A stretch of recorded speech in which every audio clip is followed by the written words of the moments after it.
La roadmap ultime pour apprendre le développement web en 2024, elle est issue de mon site keepdev.io. Évidemment, pour apprendre le développement web, il y a plusieurs roadmaps possibles. Celle-là est selon moi une des plus rapides. Elle est basée uniquement sur JavaScript et vous permet donc d'être développeur full stack avec un seul langage. Alors la roadmap, elle est aussi bien basée sur des conseils que sur de l'apprentissage de langages de programmation ou d'outils. Et on commence directement avec l'initiation au développement web parce que c'est important de savoir qu'est-ce que c'est que le développement web avant de se lancer dans quelconque apprentissage.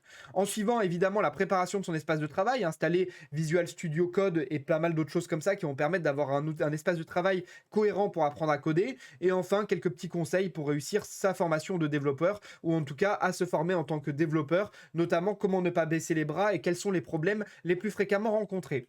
En suivant, on rentre dans le vif du sujet avec le HTML, CSS. Le HTML qui est un langage de balise qui va permettre de structurer la page.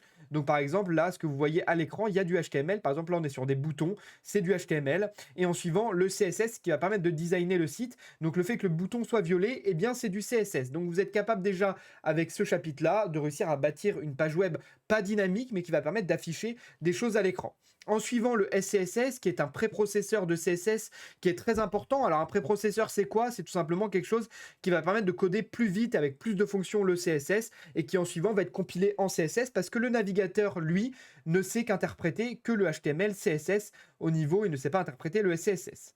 En suivant, on apprend à se servir de l'IA. Pourquoi? Parce qu'en 2024, l'IA va permettre d'apprendre plus vite et c'est un indispensable pour débugger. Donc comment taper des bons prompts dans des outils d'intelligence artificielle pour gagner du temps. En suivant, on commence la dynamisation du site web avec le JavaScript. JavaScript qui est le premier langage de programmation parce que le CSS est un langage de feuille de style et le HTML un langage de balise. Donc là, c'est le premier langage de programmation, JavaScript. Alors, JavaScript, à la base, ça a été créé il y a une vingtaine d'années pour dynamiser les sites web. Donc par exemple, quand on vient liker une vidéo sur YouTube, le fait qu'il y ait une petite animation, eh bien c'est du JavaScript. Et donc, on va apprendre ça. Mais JavaScript, maintenant, c'est beaucoup plus puissant que ça parce qu'on va pouvoir faire aussi bien le front-end que le back-end avec. On va voir en suivant pourquoi.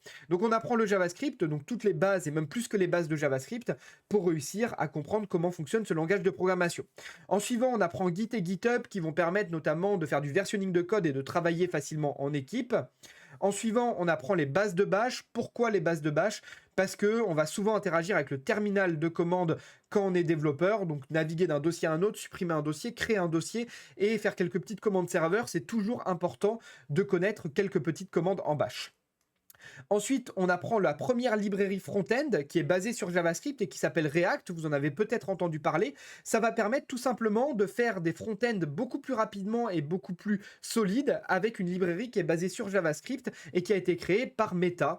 Voilà, donc on apprend React et en suivant, on apprend Next.js qui est un framework de React. Alors ça commence à devenir une inception. On a Next qui est un framework de React qui est lui-même une librairie basée sur JavaScript. Mais tout ça, ça permet de faire des front-end. Donc ce que vous voyez à l'écran, c'est ce qu'on appelle le front-end et qui va permettre d'avoir un front-end dynamique et stable et maintenable.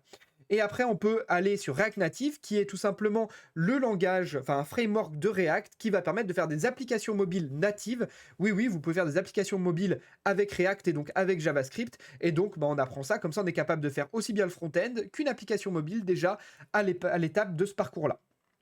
En suivant, si on veut, on peut apprendre d'autres frameworks, notamment Vue.js, qui est un concurrent de React. Il en existe d'autres. Il y a Nuxt, qui est un concurrent de Next, et Capacitor, qui permet de transformer n'importe quelle application front-end en application mobile, pas native cette fois, ce qu'on appelle en WebView, c'est-à-dire que c'est une fausse application mobile, mais les utilisateurs, ils voient que du feu, et on peut quand même interagir avec des fonctionnalités du natif du téléphone, comme l'accéléromètre, et pas mal d'autres choses comme ça. Ensuite, on peut apprendre Tailwind. Tailwind qui est un framework CSS qui va permettre de coder le CSS un peu plus rapidement et pour ceux qui n'ont pas d'appétence en design, d'avoir un design qui est propre. Par exemple, ce site est fait avec Tailwind. Donc voilà. Et en suivant, avec le JavaScript toujours, on peut apprendre le back-end. Donc on commence par les clients API, ce qui va nous permettre d'utiliser quelques petits logiciels pour tester nos API. Et après, on rentre dans le dur du sujet avec Node.js, qui est tout simplement un moteur de JavaScript qui va permettre de tourner sur un serveur et donc de faire du back-end. Le back-end, qu'est-ce que c'est? C'est quand vous vous inscrivez à un site web, eh bien vos informations sont stockées sur un serveur. Et quand vous cliquez sur le bouton vous m'inscrire, les datas sont envoyées vers un back-end qui interprète ces datas. Donc par exemple, on vérifie que votre mot de passe et email sont corrects. Et ensuite, on vient directement envoyer une réponse OK au front-end pour vous connecter. Ça permet de dynamiser tout simplement le site web. Donc là, par exemple, ce que vous voyez ici, les formations qui s'affichent, elles sont stockées dans une base de données. Et donc, c'est le back-end qui les envoie au front-end et le front-end qui les affiche. Et en suivant, on peut partir sur Nest, qui est un autre framework de JavaScript. Là, on a vu Express et Nest, c'est un framework un peu plus complet, un peu plus structuré, on va dire, que Express. Et c'est pas mal de le connaître également. Il y en a plein d'autres, mais on voit déjà des bonnes bases avec cette roadmap-là. En suivant, j'ai mis PHP, mais ne tenez pas compte de ça dans la roadmap, c'est juste que j'aime bien PHP. Et enfin, on va apprendre Docker, qui va permettre tout simplement d'améliorer le déploiement des applications, de venir aussi découper les applications sur le serveur pour gérer la charge, et pas mal d'autres choses comme ça. Ça, c'est quelque chose d'un peu complexe à expliquer, mais ça permet d'augmenter la maintenabilité, la déployabilité d'une application. Et en suivant, eh bien, évidemment, comment mettre en ligne tout ça, tout ce qu'on a appris à coder, eh bien, on va apprendre un peu la partie serveur, et notamment avec Plesk, parce qu'on n'est pas sysadmin, et que c'est plus simple d'avoir une interface graphique pour mettre en ligne un site web.